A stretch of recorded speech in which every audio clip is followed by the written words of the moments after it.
신명기 1장 28절부터 33절까지 제가 봉독을 해드리도록 하겠습니다. 우리가 어디로 가랴? 우리의 형제들이 우리를 낙심하게 하여 말하기를 그 백성은 우리보다 장대하며 그 성읍들은 크고 선곽은 하늘에 닿았으며 우리가 또 거기서 안악 자손을 보았노라 하는도다 하기로 내가 너에게 말하기를 그들을 무수하지 말라, 두려워하지 말라. 너희보다 먼저 가시는 너희의 하나님 여호와께서 애굽에서 너희를 위하여 너희 목전에서 모든 일을 행하신 것 같이 이제도 너희를 위하여 싸우실 것이며 광야에서도 너희가 당하였거니와 사람이 자기 아들을 안는 것 같이 너희 하나님 여호와께서 너희가 걸어온 길에서 너희를 안으사 이곳까지 이르게 하셨느니라 하나 이 일에 너희가 너희 하나님 여호와를 믿지 아니하였도다. 그는 너희보다 먼저 그 길을 가시며 장막 칠 곳을 찾으시며 밤에는 불로 낮에는 구름으로 너희 갈 길을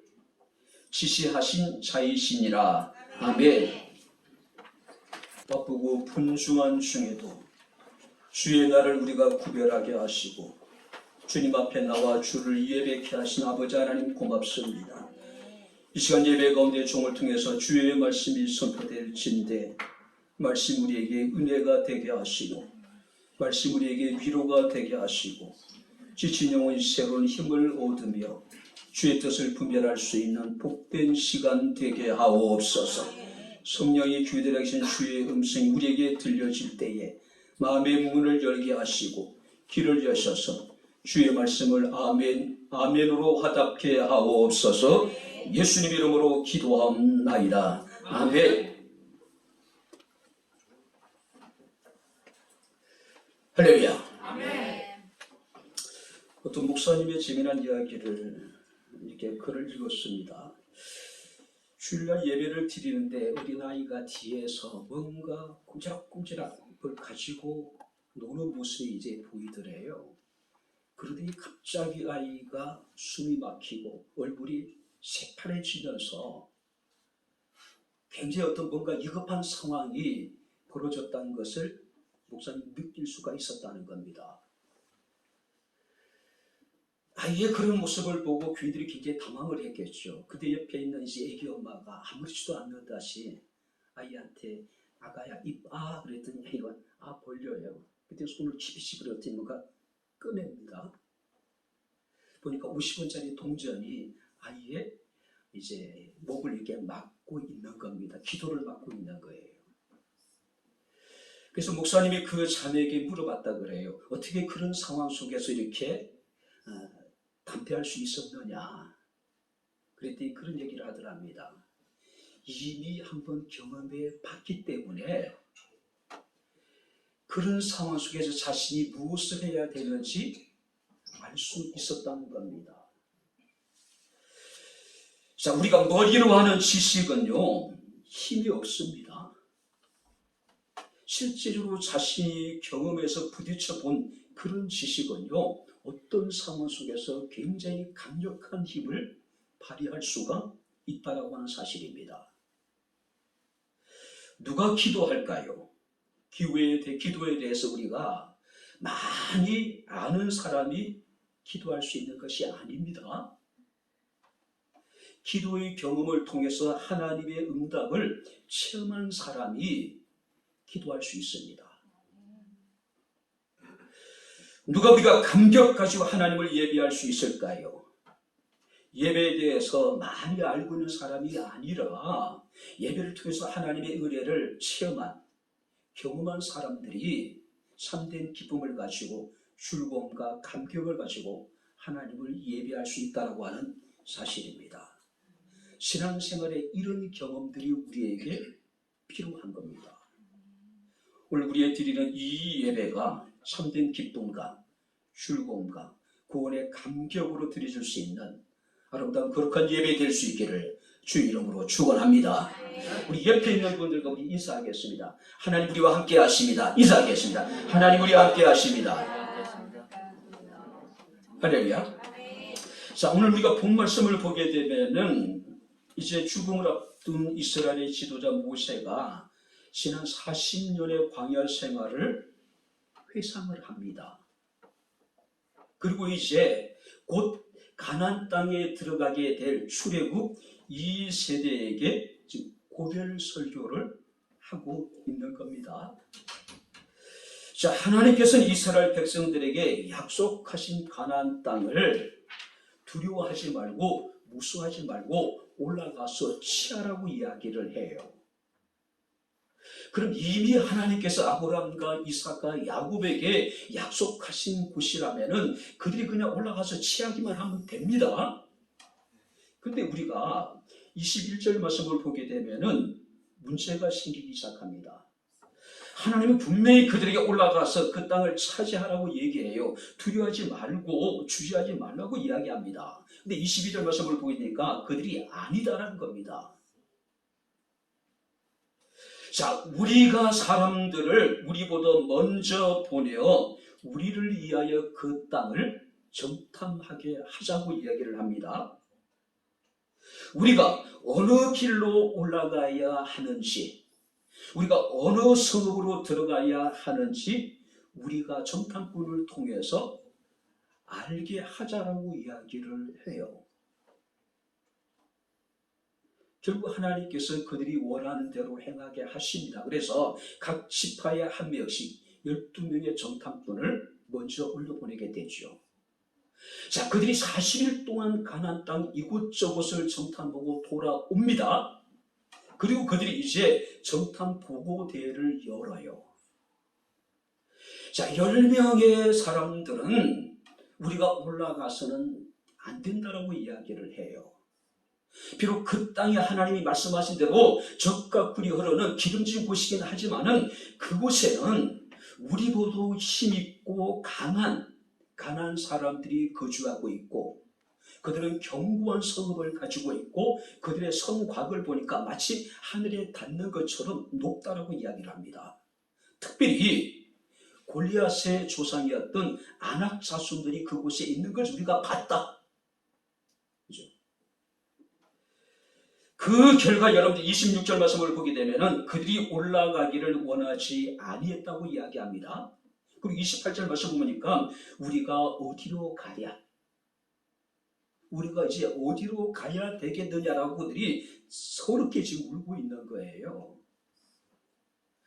하나님은 주저하지 말고 하나님은 두려워하지 말고 내가 너희 조상에게 약속하신 가나안 땅에 들어가고 했는데 그들이 정탐꾼을 보내고 나서 정탐에 와서 부정적인 보고를 하니까 우리가 어디로 가야 되느냐고 지금 그들이 탄식하고 있는 겁니다. 올라가기를 출구하지 아니했다고 성경에 말씀하고 있음을 우리가 보게 됩니다. 여러분들이 신앙생활이에요. 때로는 기도해야 될 때가 있습니다. 때로는 기도보다는 하나님의 말씀에 우리가 순종해야 될 때가 있어요. 지금 가데스 바네아라고 하는 지역에서 하나님이 그들에게 주저하지 말고 올라가서 그 땅을 차지하라고 얘기해요. 기도하라고 얘기한 게 아닙니다. 올라가서 정탐꾼을 보내서 그 땅을 정탐하라고 말씀한 게 아니에요. 그냥 수종하면 돼요. 많은 사람들이 하나님의 분명한 뜻이 드러냈음에도 불구하고 자신의 생각과 달라요. 자신이 원하는 길이 아닙니다. 그러다 보니까 완곡한 거절의 표현으로 많은 사람들이 기도해 보고 결정하겠습니다. 이것은 수종하지 않겠다는 거예요. 지금 여러분들이 하나님께서 이스라엘 백성들에게 올라가라고 이야기합니다. 주저하지 말라고 얘기해요. 들어가서 그 땅을 차지하라고 얘기합니다. 근데 정탐꾼을 보낸다는 이야기는 하나님을 신뢰하지 못하겠다는 이야기예요. 즉각적인 수종을 하지 않겠다라고 하는 완곡한 거절의 표현이었다는 겁니다. 자, 성경 말씀을 보니까 우리의 형제들이 우리를 낙심하게 했다고 이야기를 합니다. 공동 번역을 보게 되면요, 간담을 서늘하게 했다. 그곳에 있는 자신들보다 크고 힘이 강한 가나안 족속을 보고 거대한 견고한 성읍들을 보고 성곽을 보니까 이스라엘 백성들의 마음이 간담이 서늘해졌다. 근데 원문을 직역하며 읽게 됩니다. 우리의 마음을 녹아내리게 했다. 한마디로요, 완전한 절망 상태에 그들이 사로잡혔다는 이야기예요. 그냥 하나님의 말씀대로 올라가서 그 땅을 취하면 자신의 것이 됐는데 하나님 온전히 신뢰하지 못한 것이죠. 그 결과는 뭡니까? 부정적인 이야기가 먼저 들리니 그들이 간담이 서늘해지고 그들의 마음이 완전히 녹아내려버린 거예요. 특히 분명히 여러분들이 가나안 땅의 그 성읍들은 견고했을 겁니다. 요새화 되어져 있던 것은 사실일 거예요. 근데 그 성곽이 하늘까지 닿다라고 하는 것은 과장된 표현이에요. 왜 그랬을까요? 두려움과 불신앙으로 그들이 사로잡혀 있었기 때문에 모든 것이 굴절돼 보이는 겁니다. 왜곡돼 보이는 거예요. 비록 성곽이 높긴 했지만은 하늘까지 닿았다는 것은 지나친 비약이죠. 과장이죠. 그것이 말이에요. 우리가 두려움에 사로잡히고 불신에 사로잡히면은 그들이 더 크게 보일 수밖에 없는 거죠. 그 성읍들이 더 크게 보이고 견고해질 수밖에 없는 것이고 그 성곽이 더 높아져 보일 수밖에 없는 거예요. 여러분들이 우리가 믿음을 가졌을 때는 어떤 삶의 문제에도 그 문제가 작게 느껴집니다. 하나님 온전히 신뢰하면. 근데 우리가 온전한 믿음에서 떠나게 될 때에 우리는 작은 문제 앞에서도 그 문제가 크게 보이고 하나님이 너무 작게 보이는 거예요. 많은 사람들은 너무 작은 하나님을 섬기고 있는 거예요. 자, 이에 모세가 자기 백성들에게 무서워하지 말라고 이야기합니다. 두려워하지 말라고 합니다. 29절 말씀을 보시기 바랍니다. 내가 너에게 말하기를 그들을 무서워하지 말라, 두려워하지 말라. 자, 여기 무서워하지 말라, 두려워하지 말라, 동의어를 반복해 사용합니다. 무슨 얘기냐면은 너희는 온전히 하나님만을 신뢰하라는 이야기예요. 온전히 하나님만을 신뢰하라. 아무리 가나안 땅에 있는 사람들이 장대하고 골리앗의 조상이었던 아낙 자손들이 그곳에 거주하고 있고 그들의 성읍이 크고 견고하고 그들의 성곽이 높다 하더라도 너희는 무서워하지 말라, 두려워하지 말라, 하나님을 의지하라는 이야기예요. 아니 바로 그냥 말씀에 순종해서 올라갔으면 이런 문제가 안 생길 텐데 왜 굳이 정탐꾼을 보내서 올라가 보지도 않고 그들의 이야기만 듣고 극한 두려움과 공포에 사로잡혀 있는지. 때문에 신앙생활에 이런 경험을 종종 목회자로서 많이 합니다. 순종하면 되는데 말씀대로 행하기만 하면 되는데 우리가 행하지 않는 거예요. 평상시 기도하지 않았음에도 불구하고 내가 기도해보고 결정할게요. 그건 거부죠. 거절입니다. 자, 그렇다면 이 모세가 자기 백성들에게 무서워하지 말라고 합니다. 두려워하지 말라고 얘기합니다. 하나님만을 온전히 의지하라고 이야기를 해요. 그 근거가 무엇일까요? 자, 30절 말씀으로 우리 같이 한번 읽겠습니다. 30절 다 같이 읽겠습니다.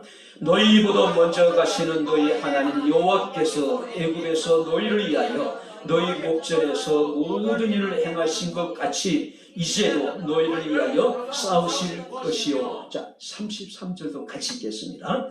그는 너희보다 먼저 그 길을 가시며 장막 칠 곳을 찾으시고 밤에는 불로 낮에는 구름으로 너희가 갈 길을 지시하신 자이니라. 이스라엘 사람들이 무서워하지 말고 이스라엘 사람들이 두려워하지 말라고 모세가 이야기를 합니다. 그 이유가 뭘까요? 너희보다 먼저 가시는 너희 하나님 여호와께서 너희와 함께 하신다는 거예요. 33절 말씀을 보게 되면은 그는 너희보다 먼저 그 길을 가셨대요. 그 길을 먼저 하나님이 가셨다는 거죠. 그러니까 너희는 그 길을 무서워하지 말고 그 길을 두려워하지 말라는 이야기예요. 자, 여기서 먼저 간다는 이야기는 하나님이 앞서 행하셨다는 말씀입니다. 사랑하는 성도님들, 하나님 오늘도 우리 가운데 함께 하신 할렐루야. 하나님이 우리 앞서 우리의 길을 먼저 행하고 계심을 믿으시길 주 이름으로 축원합니다. 많은 사람들이 미래에 대한 불확실성 때문에 두려워합니다. 염려합니다. 근심합니다. 근데 하나님 무서워하지 말래요. 두려워하지 말래요. 왜? 먼저 내가 그 길을 갔다고 얘기하고 있는 거예요. 앞서 행하신 우리의 삶의 거침돌, 우리 상의 장애물을 하나님이 다 제거해 놓으셨다는 이야기예요. 자, 그렇다면 우리 오늘 본 말씀을 통해서 우리보다 먼저 앞서 그 길을 가시는 하나님은 어떤 분이실까? 오늘 우리가 함께 말씀을 살피면서 은혜를 나누겠습니다. 자, 30절 말씀을 제가 읽어드리겠습니다. 너희보다 먼저 가시는 너희 하나님 여호와께서 애굽에서 너희를 위하여 너희 목전에서 모든 일을 행하신 것 같이 이제도 너희를 위하여 한번 따라해 보시면 싸우실 것이며 할렐루야. 아멘. 애굽에서 너희를 위하여 너희 목전에서 모든 일을 행하신 것 같이 이제도 너희를 위하여 싸우실 것이다. 자, 여기서 너희를 위하여라고 하는 의미 속에는 너희와 함께, 너희를 대신하여 내가 너희를 위하여 싸울 것이다. 어떤 경우에도 내가 너희를 버려두지 않을 것이라는 이야기예요.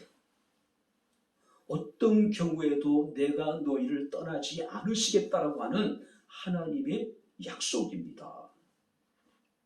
자, 그리고 뭐라고 말씀하시냐면은 애굽 사람들에게 하나님께서 10가지 재앙을 행하시고 홍해 바다를 여시고 그들을 마른 땅까지 건너게 하시고 애굽의 사람들을 다 홍해 바다에 수상시켜버린 것처럼 내가 너희를 위해서 싸울 것이라는 것이요.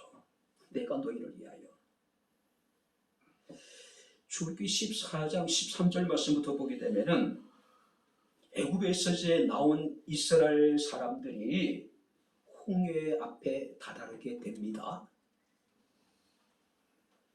왜 하나님께서 홍해길로 그들을 인도하셨을까? 앞에는 지금 홍해 바다가 넘실거리고 있어요. 좌우에는 여러분들이 높은 산들이 그들의 길을 막고 있습니다.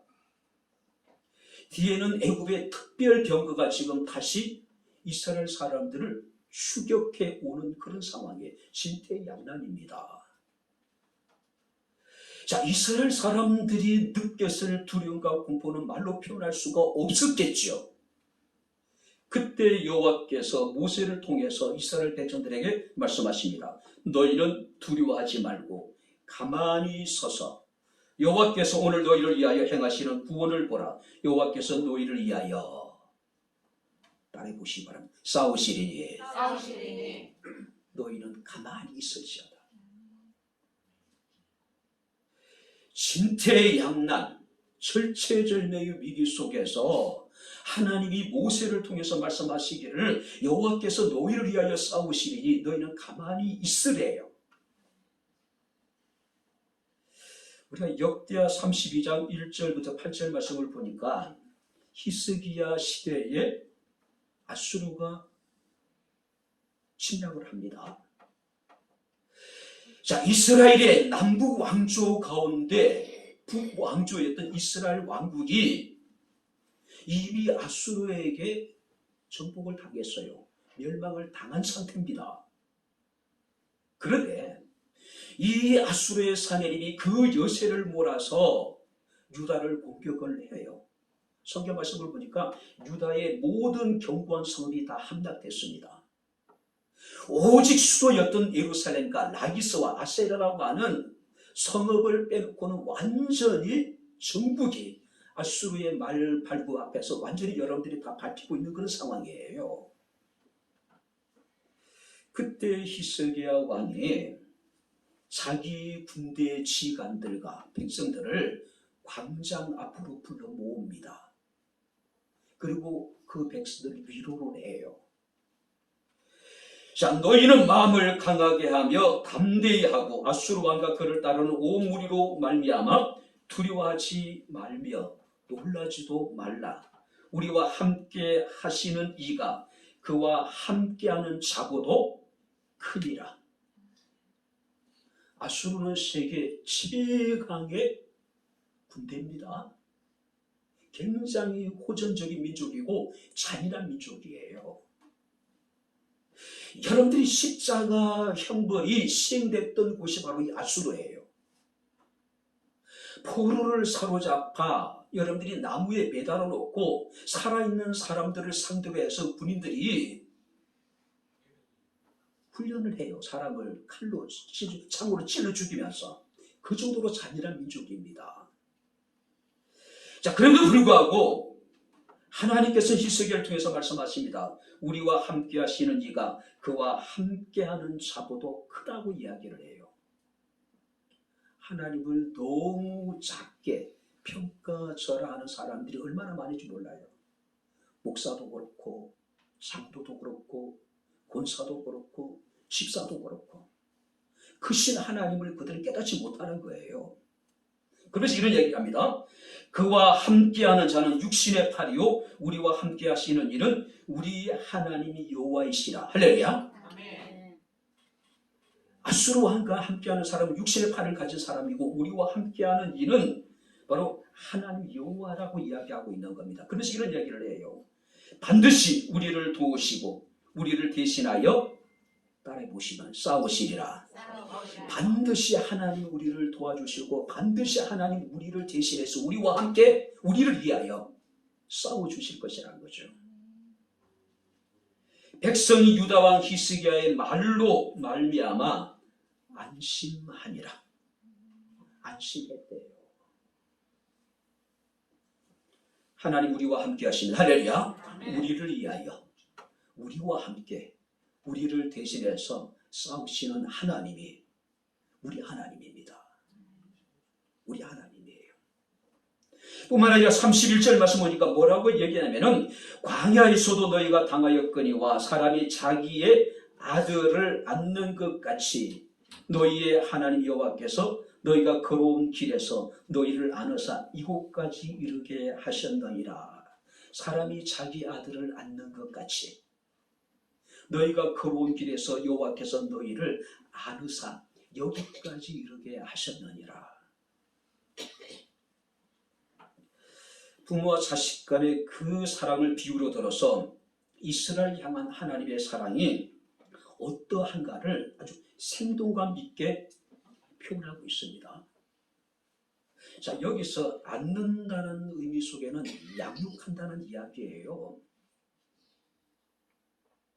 또 다른 의미가 뭐냐면은 부모가 사랑하는 자녀를 성실하게 부양하듯이 하나님이 우리를 책임져 주실 것이다. 안아주실 것이다. 자식을 사랑하지 않는 부모는 없죠.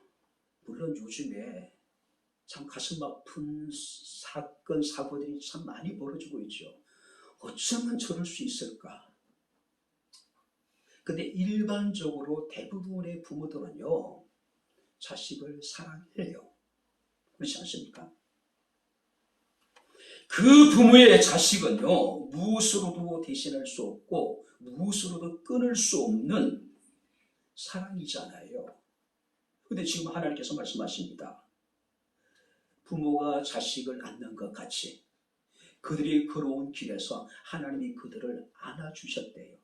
안아주셨대요. 근데 이런 여러분들이 부모의 사랑도, 이런 희생적인 부모의 사랑도 하나님의 그 크신 사랑을 완전하게 우리가 다 묘사할 수는 없지요. 세상의 부모의 사랑이 가장 크기 때문에 우리는 그 하나님의 사랑을 부모의 사랑에 비유할 뿐이지요. 비교 자체가 불가능하죠. 특별히 너희가 걸어온 길에서 너희를 안으사, 우리가 지금까지 걸은 우리의 삶을 한번 회고해 보시기 바랍니다. 그 길이 결코 녹록지 않으실 것 같아요. 그렇죠? 피를 토하는 심정 같은 고통을 느낀 적이 적지 않았을 것이고 깊은 좌절과 절망의 늪에 빠져서 힘겨운 시간을 보내왔을 수도 있을 거예요. 그것이 육체적인 질병일 수도 있을 것이고 사업의 실패일 수도 있을 것이고 또 사랑하는 사람으로부터 때로는 버림을 받기도 했을 것이고 내 인생이 끝났다고 생각하고 내가 스스로 내 삶을 모든 것을 다 내려놓았을 때에 하나님이 우리 가운데 함께 하시면서 우리를 안아주셨대요. 여기까지 하나님 우리를 인도해 주셨다는 이야기예요. 자, 여기서 너희가 걸어온 길에서 너희를 안았다는 이야기는 지금도 하나님께서 그들을 안고 계신 상태예요. 지금도. 여러분들이 느끼지 못하고 여러분들이 깨닫지 못한지 모르지만은 하나님의 손은 지금도 우리를 안위하고 계십니다. 할렐루야. 우리 지금 안고 계신 거예요. 제가 설교를 준비하면서 이사야 46장 3절 4절 말씀을 보면서 정말로 감동을 받았어요. 아니, 감동을 뛰어넘어 충격이었습니다. 하나님의 사랑이 이렇게 큰지 제가 다시 한번 느낄 수가 있었습니다. 잘 들어보세요. 야곱의 집이여, 이스라엘 집에 남은 모든 자여, 내게 들을지어다. 배에서 태어남으로부터 내게 안겼고 태에서 남으로부터 내게 업힌 너희여. 우리가 이 세상에 나오자마자 하나님 우리를 안으셨고 하나님 우리를 업으셨대요. 너희가 노년에 이르기까지 내가 그리하겠고 할렐루야.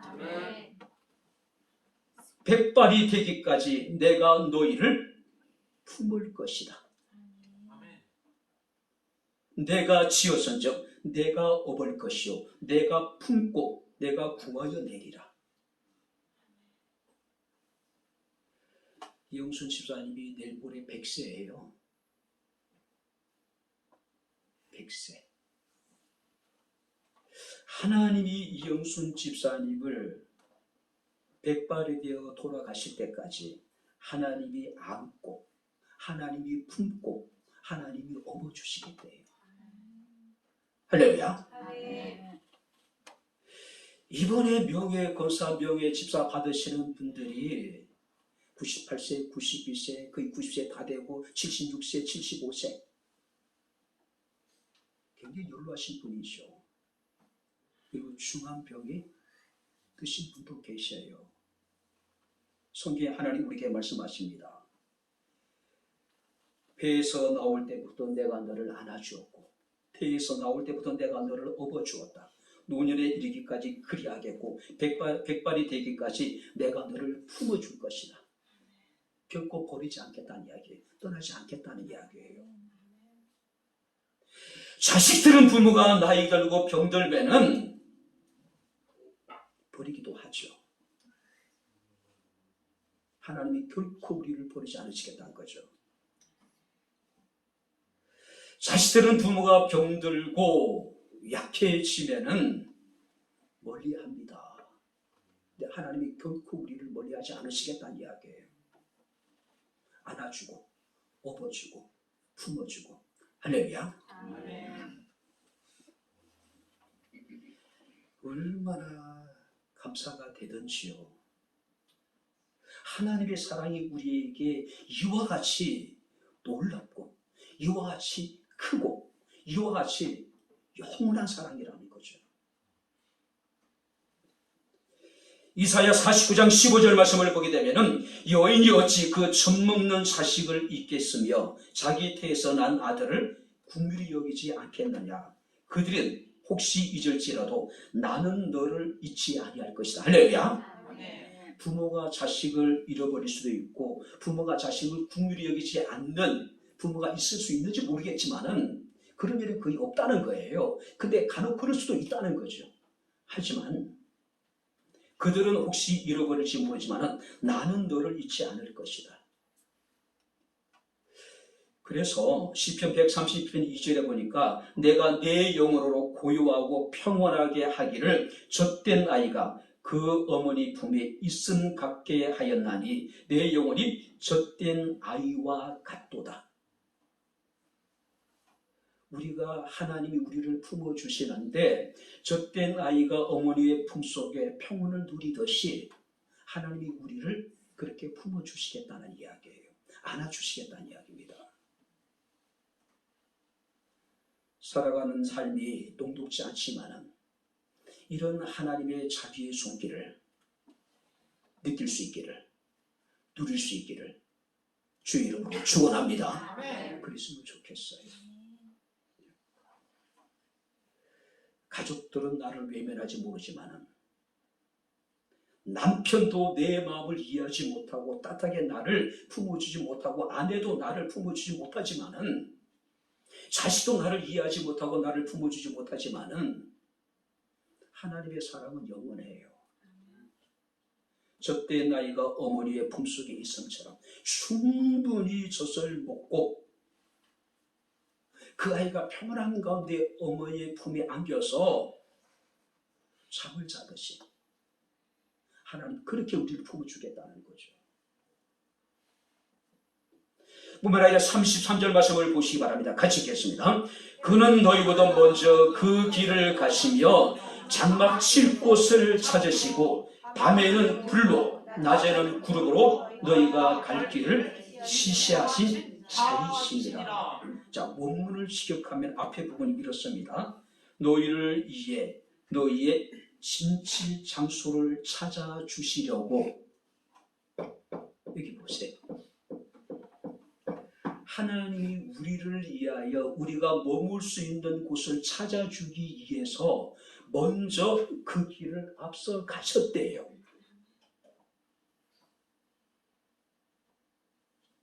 무슨 얘기일까요? 하나님이 그들보다 먼저 가셨는데 하나님이 먼저 그 길을 가신 목적이 뭐냐면은 우리가 진칠 장소를 하나님이 찾아주기 위해서 먼저 그 길을 가셨대요. 먼저. 10명의 정탐꾼들은 40일 동안 정탐으로 돌아와서 그야말로 극단적인 부정적인 보고를 하지요. 그들이 보기에는 우리는 메뚜기 같을 것이고 우리가 보기에도 그들에 비하면 메뚜기처럼 우리는 초라한 존재다. 스스로 자기 자신을 비하시키잖아요. 그곳의 사람들은 장대하고 그곳의 성은 크고 견고하고 성곽은 하늘에 닿았다. 또 거대한 안악, 거인 족속이 살고 있더라. 우리는 그 땅을 취하지 못할 것이라고 이야기를 해요. 그런데 하나님 말씀하십니다. 내가 먼저 그 길을 갔다 왔는데, 그러니까 그들의 정탐꾼의 보고가 거짓말이라는 거예요. 내가 먼저 갔다 왔다는 얘기예요. 그리고 너희가 어디에서 진을 쳐야 될지 내가 다 찾아뒀다는 이야기예요. 많은 사람들은 미래에 대한 불확실성, 그 때문에 두려워하잖아요. 불안해하잖아요. 근데 하나님이 이미 우리가 가야 될 그 길을 하나님은 먼저 다녀오셨대요. 그리고 우리가 어디서 써야 될지, 우리가 무엇을 해야 될지 하나님이 모든 것을 다 보고 오셨대요. 그런 의미입니다. 그들이 진을 치고 머물 곳을 다 찾아 놓으셨다는 거예요. 와, 기가 막히지 않아요? 여러분들 감사하지 않습니까?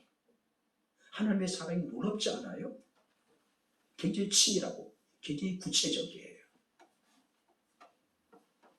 뿐만 아니라 밤에는 불로 낮에는 구름으로 너희가 갈 길을 지시하신 자이니라. 이미 찾아 놓으시고 낮에는 구름으로 밤에는 불로 그들을 인도해 주셨대요.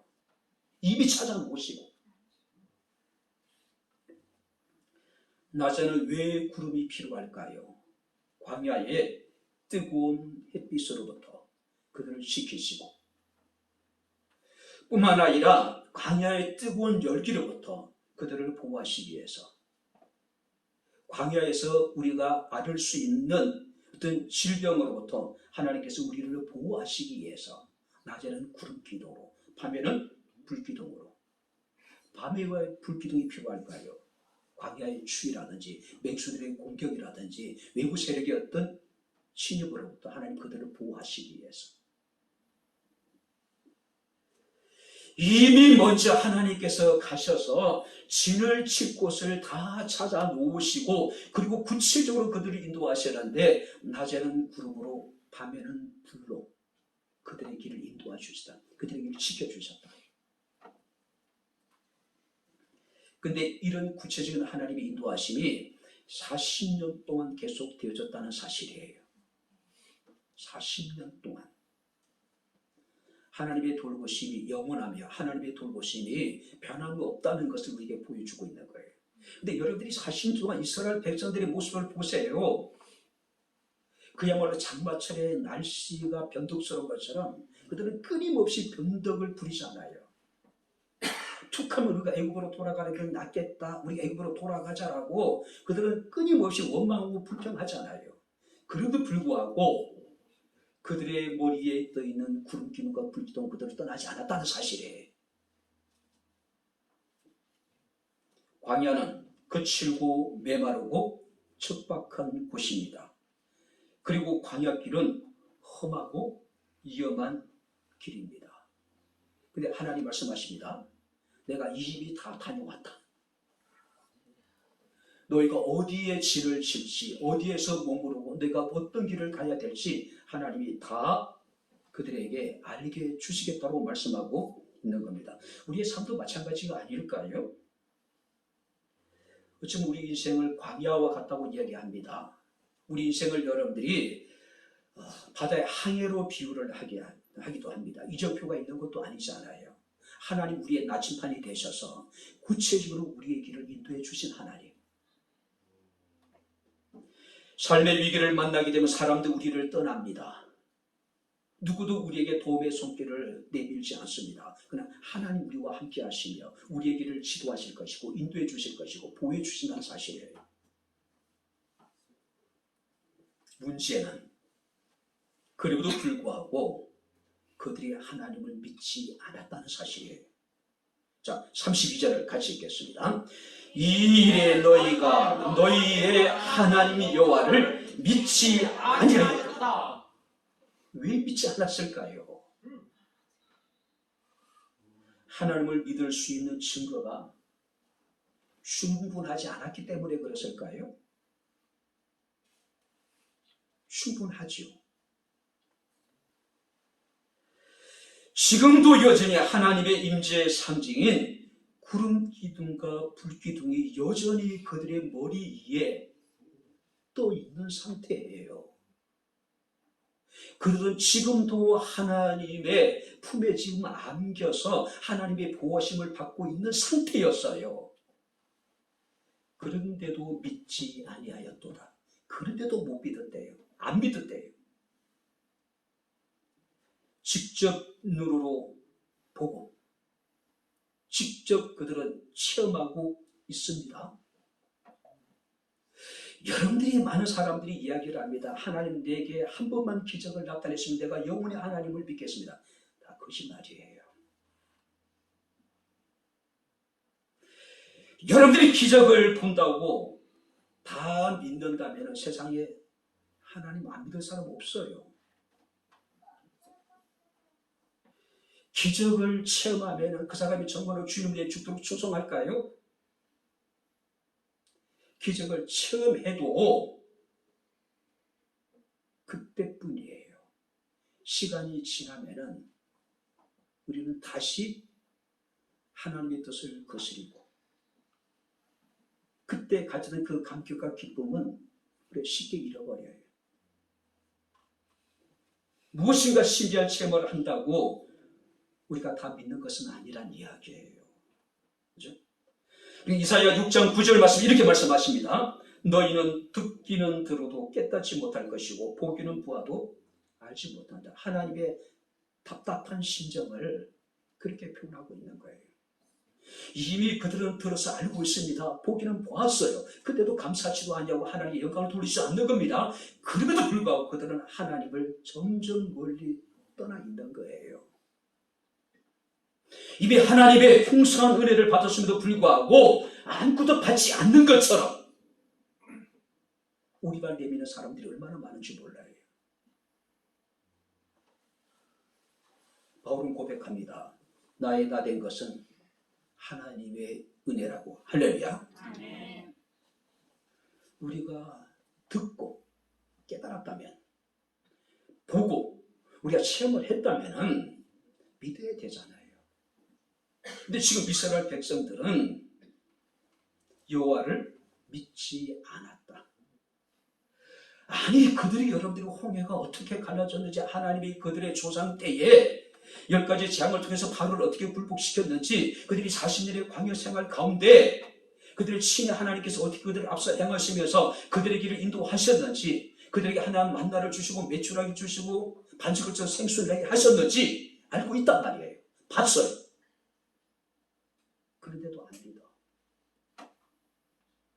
하나님이 내게 은혜를 베푸셔서 우리 가정의 복을 받고 내 병이 치유되어지게 되고 이렇게 내 사업장이 또 이렇게 많은 하나님의 은혜 가운데 우리가 건설하고도 했는데 사람들이 믿지 않는 거예요. 그죠? 하나님의 은혜라고 입술로 고백하고 찬양을 하는데 실제적으로 삶 속에서 그건 하나님을 믿지 않는 거예요. 불신앙이라고 하는 것은 하나님의 모든 역사를 볼 수도 깨달을 수도 없게 만듭니다. 최소한 우리 백향목교회 성도들 가운데서는 그런 하나님의 놀라운 은혜를, 기적을 체험했음을 불구하고 하나님을 믿지 않는 겁니다. 그게 우리의 현실이에요. 아니, 어쩌면 우리가 이 시간 나와서 예배를 드리지만은 우리 마음속 깊은 곳에는 온전히 하나님을 신뢰하지 못하고 있는 거예요. 이게 우리들의 모습이에요. 신앙생활에 가장 경계해야 될 것은 외적인 대적이 아니라 내적인 우리의 불신앙이에요. 불신앙. 여러분들은 어떻습니까? 하나님을 믿으십니까? 하나님 우리 가운데 함께 하시면 믿으십니까? 네. 하나님 우리 앞서 행하시면서 우리의 길을 인도하심을 믿으십니까? 네. 내 삶의 위기와 고난과 시련과 역경의 때에 하나님 지금도 나를 안고 계심을 믿으십니까? 네. 구체적으로 그가 우리의 길을 인도하고 계심을 저 우리가 믿고 있느냐는 이야기예요. 네. 어떨 때는 믿으시는 것 같은데 시간이 조금만 지나면은 그 뜨거웠던 믿음이 싸늘해져요. 아니, 차가워집니다. 꽁꽁 얼어붙어 버린 것 같아요.